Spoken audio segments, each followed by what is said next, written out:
E noi ritorniamo in diretta live. Ha cambiato postazione il nostro buon... No, mi hai mandato Ti ho via. mandato via, ti ho mandato via dalla console. Comando io. Diciamo le cose come devono essere. Ma ascolta, la posso avere anch'io una giacchettina? Intanto salutate gli amici sui social un'altra volta, perché siamo live e noi li state seguendo. Allora, abbiamo Andrea Bimbati, Calcio Rovigo. Ciao Andrea, benvenuto tutti, con buonasera. noi.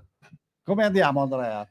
Ma andiamo bene, stiamo bene, siamo in forma, c'è ancora estate, quindi si potrebbe andare al mare, invece la domenica andiamo allo stadio e ci divertiamo. Ieri ci siamo divertiti prima della partita. Devi abbassare la base e alzare il microfono. Allora, ci siamo divertiti prima della partita con tutte le nostre famiglie, con i bambini, abbiamo giocato, cantato, hanno accompagnato la squadra in campo, insomma poi la partita non è stata proprio il top, però questo fa parte dello sport, del calcio, quindi insomma ieri non è andata come pensavamo, ecco. Bene, allora... Quant'è finita? Scusa che io non sono stato aggiornato. 0-2 per il Pozzonovo. Porca miseria. 0-2 Pozzonovo. Allora, entrando ovviamente in quello che è l'argomento tecnico, Rovigo si sale dal campionato di prima categoria, dopo diversi tentativi, insomma è arrivato finalmente il campionato di promozione. È un campionato difficile perché credo, Andrea, in tutta onestà, che quest'anno ci sia un livello veramente molto alto. Pozzonovo, Piovese che sta facendo fatica in questo momento, ma è una squadra molto attrezzata, Arcella, squadre che arrivano dall'eccellenza e sono retrocesse in un'eccellenza incredibile, 19 squadre, 4 retrocessioni, anzi 5, 3 subito, 2 tramite play-out, quindi è un campionato di livello. Siete partiti, cos'è successo che avete cambiato il tecnico dopo 4 giornate? Te lo chiedo perché insomma i tuoi tifosi magari lo sanno, quelli che girano attorno al calcio Rovigo, però il Rovigo dopo la 4ª giornata ha deciso di cambiare progetto tecnico. Sì, allora innanzitutto hai detto bene, credo sia opinione comune di tutti gli osservatori che questo è un girone veramente interessante, anche bello dal punto di vista calcistico, e lo conferma anche il pubblico che tutto sommato si è visto in queste domeniche, non solo a Rovigo ma vedo anche in tutti i campi delle altre gare di promozione.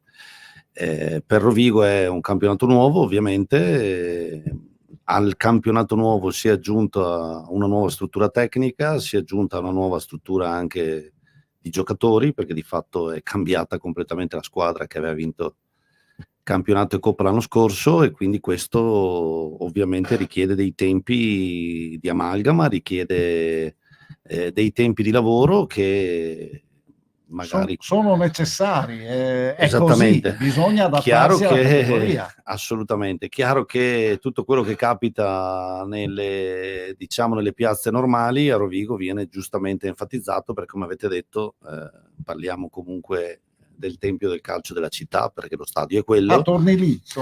E sì, perché fa bene a tornare ti lì, devo anche correggere, perché Terrestri ha ragione a correggerti, perché ti ricordo che il Rovigo nasce nel 1893, quindi nasce il vero Rovigo nasce nel 1893, poi scompare, però nasce nel 1893. Infatti ad Adria dicono che hanno un'unica matricola, la loro matricola credo sia ancora a 2 numeri, perché il 1906 è l'anno in cui l'Adriese deposita l'iscrizione. Sulla matricola possono vincere, sull'età no però. Sull'età non vincono, però in FIGC c'è una matricola che rappresenta l'Adriese 1906 e che è ancora quella, quindi e speriamo anche che continuino assolutamente, del Polesine, per assolutamente. E questo è il bello della diretta, con i campanilismi che saltano fuori per... Io non sono di Adria, no, ma abbiamo sempre, sono amici però la storia è questa, assolutamente, è anche una società amica con cui collaboriamo, quindi assolutamente. Sai Andrea che poi c'è il buon Gigi Patrian, che se per caso è all'ascolto lo saluto,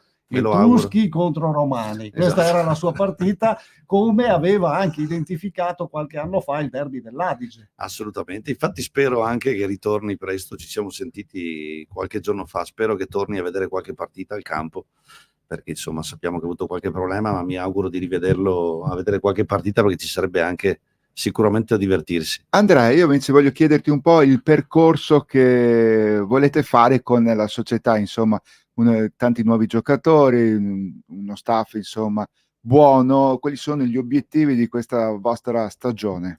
Ma allora, quello che abbiamo sempre detto e che rimane il mantra è quello di dare più solidità possibile alla società, questo è l'obiettivo. È chiaro che oggi abbiamo preso una categoria nuova e dobbiamo fare l'impossibile per restarci. Nessuno è partito pensando di vincere il campionato di promozione, perché insomma saremo presuntuosi, ma penso che questa sia una caratteristica che non ci appartiene. Sappiamo quanto sia difficile vincere i campionati e abbiamo faticato per arrivarci. Quindi da questo punto di vista siamo assolutamente consapevoli. Oggi abbiamo riconfermato un settore giovanile assolutamente importante, con dei numeri sicuramente significativi. Abbiamo tanti bambini, tanti ragazzi e questo ci dà una soddisfazione, perché vuol dire che comunque c'è un lavoro sotto importante che sta continuando. Chiaro che la cartina al tornasole è la prima squadra e su quella il nostro obiettivo è di arrivare più in alto possibile, però sapendo che bisogna fare i passi secondo la gamba, perché il calcio ci insegna che si fa presto a farsi del male. Non è nostra intenzione, con tutte le difficoltà che ci possono essere, ma che appartengono a tutte le società, perché poi bisogna anche non essere ipocriti. Le difficoltà che ci sono a Rovigo ci sono dappertutto, dove è chiaro che in una città vengono enfatizzate, questo ci sta, lo accettiamo, ma poi alla fine tiriamo le righe quando arriviamo in fondo ai campionati, insomma. Esatto, noi tiriamo un attimo una riga, ti interrompo, salutate gli amici dei social, dobbiamo fare una canzone, rientriamo subito ancora con Andrea Membati del